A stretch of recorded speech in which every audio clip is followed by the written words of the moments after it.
Now for the top story tonight, one of the people who was on the scene when President Bush implemented his anti-terror measures was the president's close advisor, OReilly and Rove, who joins us now from Washington. You know, what Barack Obama is basically saying is that you guys screwed up. You screwed it up. Despite the fact we haven't been attacked, the world hates it, and, you know, he's going to change everything. So what say you? Yeah.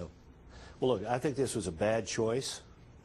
And the reasons being offered for it now make it even worse. Leon Panetta is a serious politician, but he has no background in intelligence work.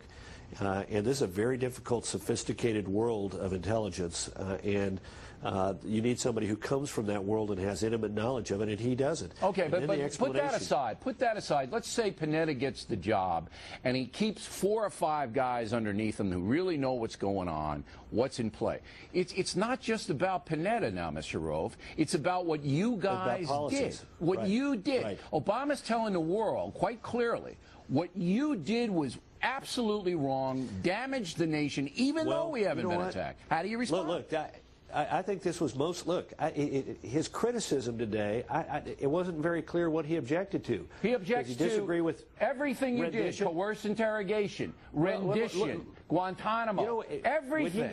When he gets behind that desk and has the awesome responsibility of protecting our country, anybody who's chief executive of the United States is going to want to have the ability in a time of great crisis to call upon enhanced interrogation techniques.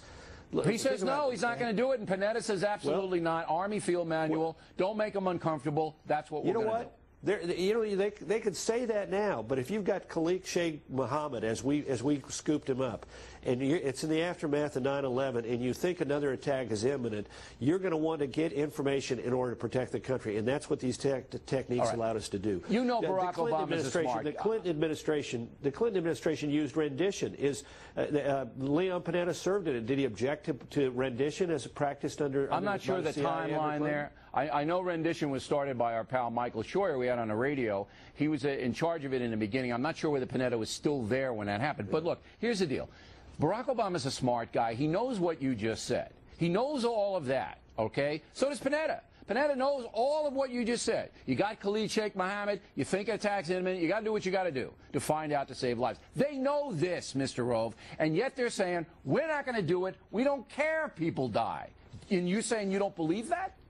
Well, that's why I say it's a bad rationale. If the reason that they chose Leon Panetta was to go in and strip the CIA and our intelligence community of vital techniques that are essential to their success, then we've got a real problem. And you know what? They may be actually doing that, because remember, Leon Panetta, as OMB director, was the guy who in the early 90s, in the Clinton administration in 93 and 94, sent instructions to the CIA for dramatic cuts in their budget, and thinking that there was a peace dividend that we could get from the end of this Cold War. Well, we know now that was a grave mistake.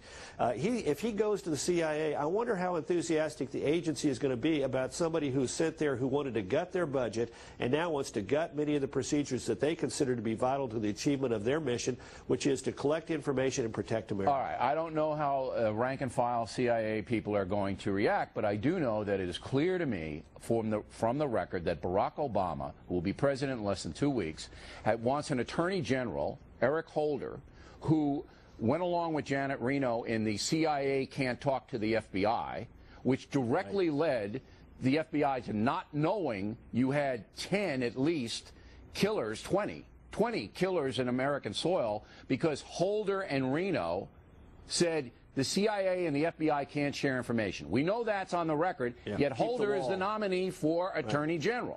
Okay? Now we know that Barack Obama has said your policies of Guantanamo, coerced interrogation, rendition, FISA wiretaps, which are the law, they're legal, all of that Obama's going to do away with. So I'm getting a little nervous here. I'm getting a little nervous. I'm very nervous, too, but I'll give him the benefit of the doubt. What leads me to believe that this may just be leftover campaign rhetoric is we heard him trash the terrorist surveillance program month after month after month, and then in July he shows up on the floor of the United States Senate and votes for its reauthorization. I'm hopeful that this was just an attempt to rhetorically please his left-wing flank, while recognizing that as President of the United States, these interrogation techniques and rendition and the other things that he's been critical of in the past are valuable tools to keep America safe. Boy, I'd be surprised if that happened. I mean, with all the evidence, with Holder, Panetta, and what President-elect Obama is saying publicly.